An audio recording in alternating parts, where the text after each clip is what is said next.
agora e na hora de nossa morte. Amém. Nossa Senhora da Penha, Rogai por nós e abençoai a nossa cidade. tenha a bondade de sentar-se um instante. Amados irmãos e irmãs, nós estamos hoje nesse quinto domingo do tempo comum e as leituras para nós é muito rica no dia de hoje, mas vamos nos ater apenas no Evangelho, que nós poderíamos ficar aqui o dia todo e ainda teria algo para nós meditarmos sobre o Evangelho de hoje. Então, primeiro, vamos nos colocar dentro deste Evangelho. Assim, a igreja nos ensina a meditar a palavra de Deus. E o que seria meditar a palavra de Deus? Primeiramente, nós nos colocarmos dentro do contexto do Evangelho, como se nós estivéssemos ali naquele momento. Então, imagina comigo, Jesus estava na margem do lago de Genezaré e uma multidão apertava Jesus, uma multidão que comprimia Jesus, querendo escutar Jesus, querendo escutar a palavra de Deus, escutar Jesus falando do reino dos céus. E ali o povo se comprimia, Jesus estava ali então, no meio dessa multidão. E imagina, naquele tempo não tinha o microfone, não tinha o som, não tinha alto-falante, para que Jesus pudesse falar com clareza e todos escutassem. Porém, por isso o povo se comprimia, por isso o povo queria estar pertinho de Jesus, para de fato escutar o que o Mestre tem a nos dizer, o que o Senhor tem para nos falar. Então Jesus, ele usa dos meios naturais para que também a sua palavra ressoe claramente aos corações e ouvidos da multidão. O que Jesus faz? Jesus olha ali uma barca, tem a barca de Pedro, Simão Pedro. Jesus sobe nessa barca e vai ali um pouquinho para dentro do lago, aonde que ele fica de costas para o lago e vem o vento com as ondas ali no lago e faz com que a voz de Jesus ecoe na multidão. Então ali Jesus já está usando desse primeiro momento, usando de um meio natural para que a sua palavra seja proclamada.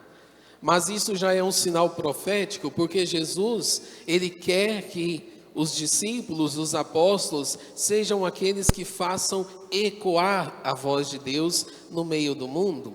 Então ali Jesus está usando um meio natural, mas depois Jesus quer usar os meios humanos para que cada um possa ser aquela voz de Deus, onde proclama em cada lugar a palavra de Deus. Então Jesus se coloca ali no barco, entra na barca de Pedro. E bonito esse momento, a barca de nosso irmão Pedro. Irmão Pedro, esse Simão, ele era o primeiro apóstolo, foi o primeiro apóstolo da igreja. Então quando Jesus entra na barca de Pedro, aqui Jesus ainda nem tinha escolhido os 12 apóstolos, que serão aqueles que vão fazer ecoar a voz de Deus no meio do mundo. Jesus, ele entra na barca de Pedro já como um sinal, porque Pedro será aquele primeiro dos apóstolos onde terá as chaves do reino. E por isso, em outra passagem bíblica, Jesus vai olhar para Pedro e vai dizer: Tu és Pedro, e sobre esta pedra eu edificarei a minha igreja, e as portas do inferno não prevalecerão contra ela. Em outro momento, Jesus vai dizer depois a Pedro: Tu tens a chave do reino, e tudo que ligardes na terra será ligado no céu. Tudo que desligardes na terra será desligado no céu. Ou seja, Jesus edifica e constrói a igreja baseado na fé de Pedro. E depois, Pedro é aquele que vai então estar à frente da igreja. Pedro foi o primeiro papa da igreja. Então, o que representa primeiramente essa barca? Essa barca representa a igreja, que ao longo dos séculos, ao longo da história, ela vem atravessando o mar da vida, e ela pode passar muitas vezes, muitas ondas, que tentam até naufragar a igreja, mas quem está na igreja? Jesus. Jesus está na barca, então essa barca não afunda. Por isso, ali Jesus já está dizendo a Pedro: vai adiante. Não tenhas medo, eu estou contigo nessa barca. Jesus então está na barca da igreja, e a igreja é onde nós precisamos entender essa barca que ao longo da história vem atravessando para quê? Para professar que Jesus Cristo é o Senhor.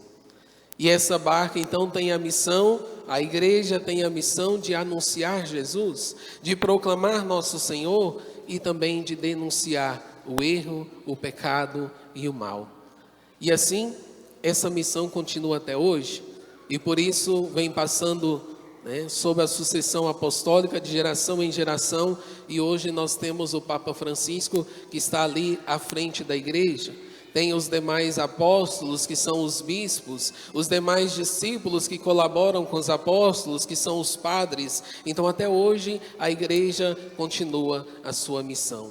Mas também trazendo para a nossa vida, este barco não é simplesmente só a igreja, mas esse barco é a nossa vida. Assim como Jesus, ele precisou da permissão de Pedro, Jesus não chega invadindo a barca de Pedro. Jesus até pergunta se pode ou não usar essa barca. E ali então, Jesus subindo na barca, Pedro que deixa Jesus subir na barca. Assim também, a barca é cada um da nossa vida. Somos todos nós.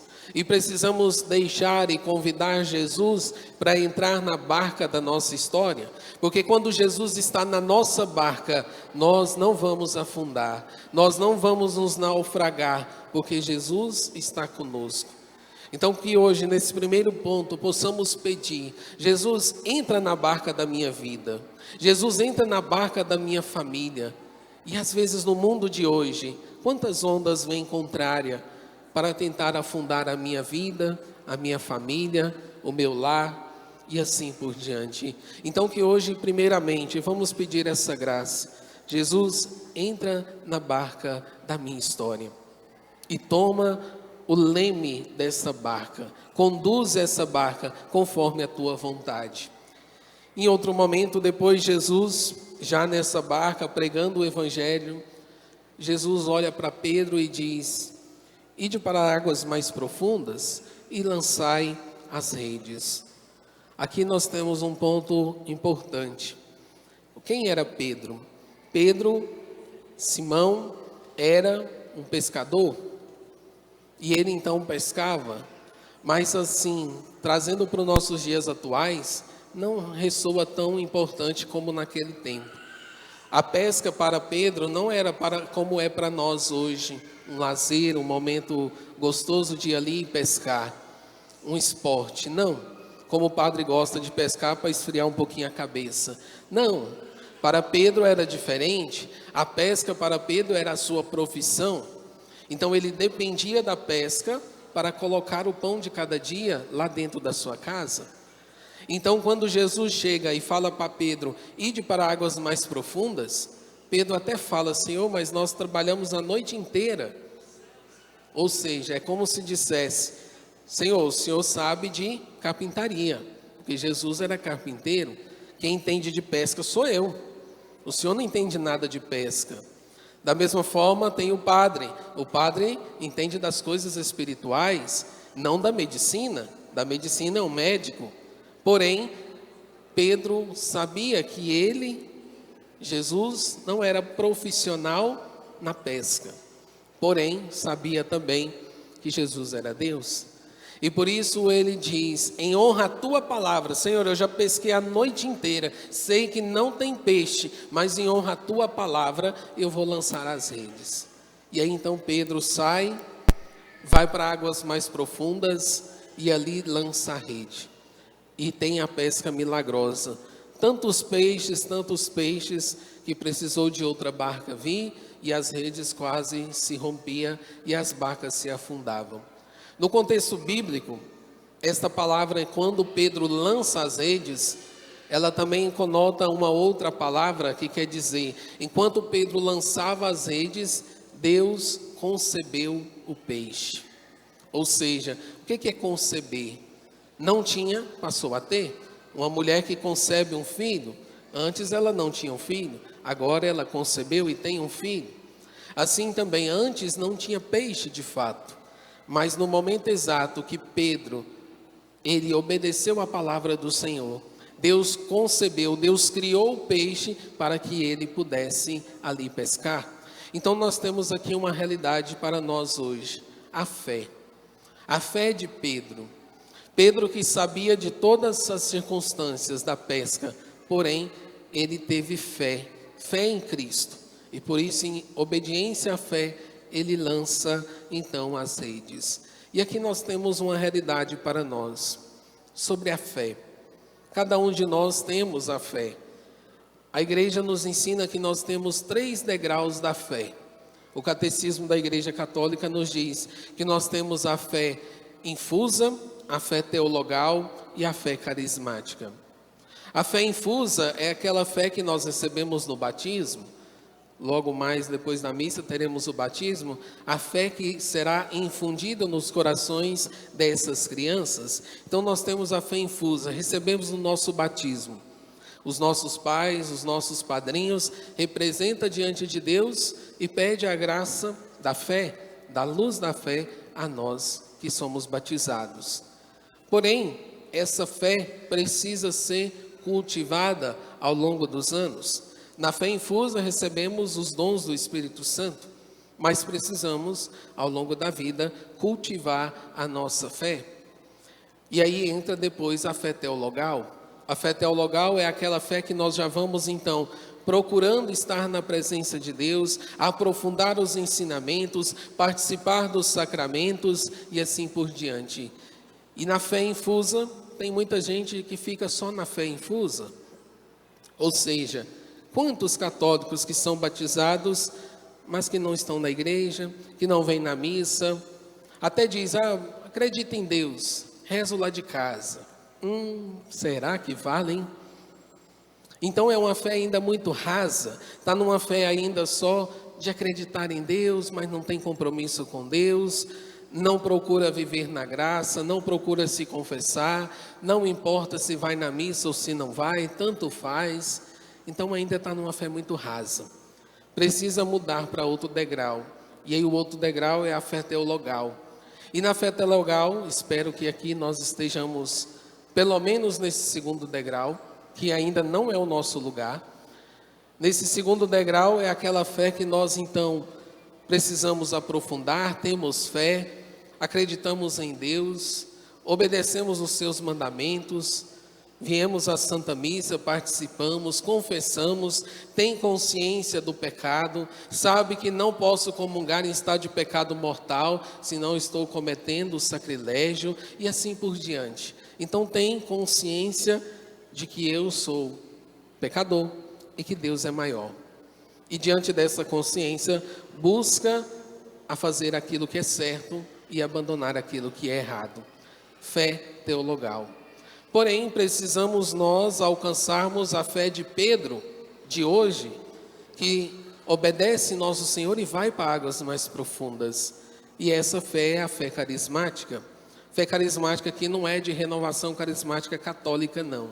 Fé carismática é aquela fé que nós sabemos das realidades humanas, mas que vivemos aqui neste mundo como seres espirituais. Então que nós enxergamos além desse mundo. Como assim?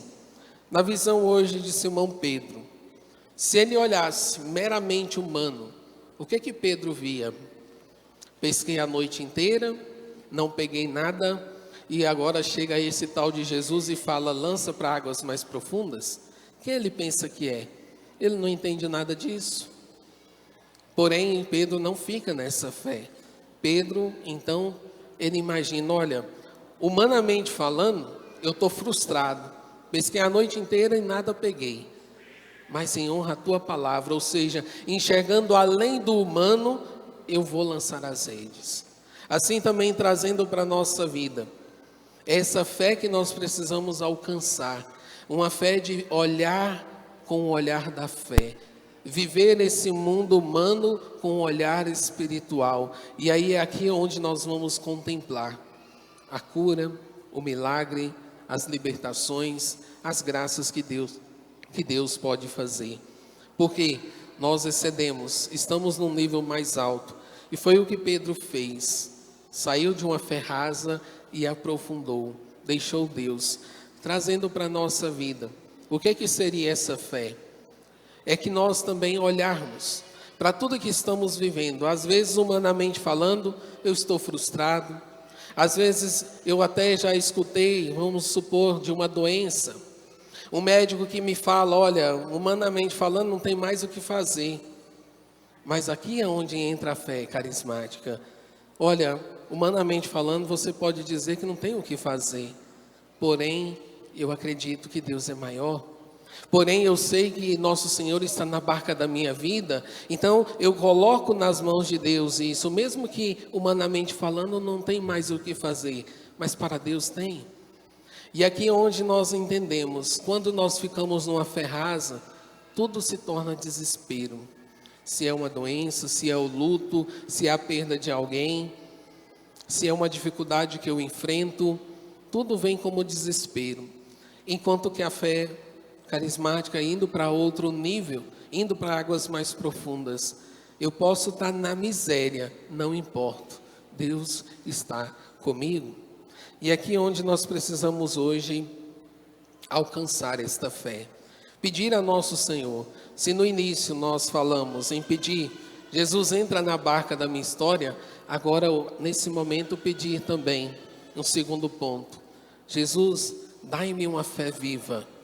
Dai-me uma fé tão viva, a capaz de eu viver neste mundo olhando para o céu. E é assim que nós precisamos viver. Como eu abro aqui um parêntese e conto um testemunho. Uma mãe estava grávida, e aí na gravidez, já estava de 5 meses, foi ao médico, e o médico falou, olha, não tenho o que fazer mais, você não tem o líquido amniótico dentro ali do seu útero. Então essa criança não tem como sobreviver. Você precisa tirar essa criança o quanto antes. Essa mãe desesperada veio até mim, conversou comigo e falou, e o que eu faço? Eu falei, entrega para nosso Senhor. Ele é maior do que isso. Ele é seu Deus. Você entrega a vida para Ele e deixe Deus cuidar. E reze. Coloque nas mãos de Deus. Não adianta só nós rezarmos, não adianta só outra pessoa rezar, mas você precisa dar o passo. E aí, ela rezou,